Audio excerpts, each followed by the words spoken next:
BNP হয়তো ভারতকে ভয় পাচ্ছে। তারা সবার আগে বাংলাদেশ বললেও আমরা দেখছি যে যদি ভয় না পেত তাহলে এটা তো আমাদের ইতিহাসের অংশ এবং এটা তো ভারত করেছে।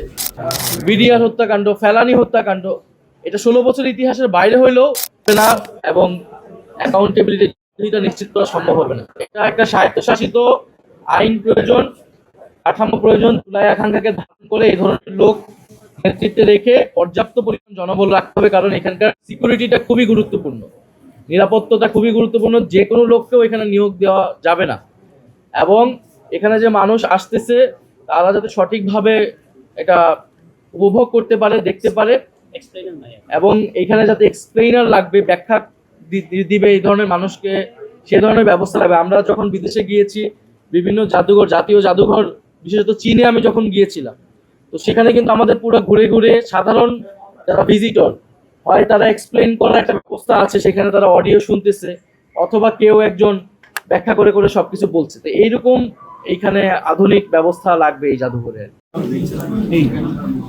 বিএনপি হয়তো ভারতকে ভয় পাচ্ছে।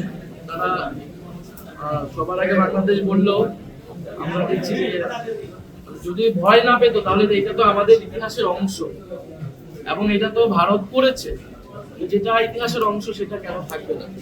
এবং গত 16 বছর যে ফ্যাসিবাদ বাংলাদেশে প্রতিষ্ঠিত হয়েছিল তার সাথে তো ভারত প্রত্যক্ষ বা পরোক্ষভাবে সম্পর্কিত ছিল নানাভাবে, এবং সেই ইতিহাসটা কিন্তু এখানে পাবেন না।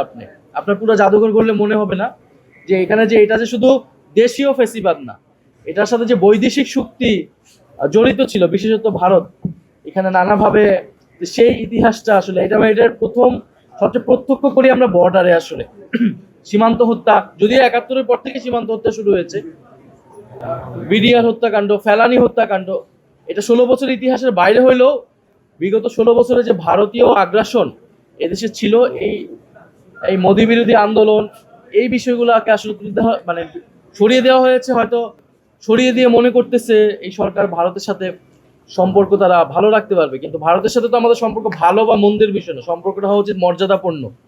এবং এই সরকারের এই আপোষকামী মনোভাবের কারণে কিন্তু আমরা দেখলাম দিল্লিতে কনফারেন্স করে এখন কথিত স্বৈরাচার শক্তি তারা হুঙ্কার দিচ্ছে এবং সরকার একটা শুধু প্রেস রিলিজ দিয়ে তার দায়িত্ব শেষ করছে। ফলে এখানে আপোষের আসলে কোনো সুযোগ নেই। আপোষ করে আমরা বাংলাদেশের স্বাধীনতা, সার্বভৌমত্ব এবং গণতন্ত্র রক্ষা করতে পারবো না। ধন্যবাদ।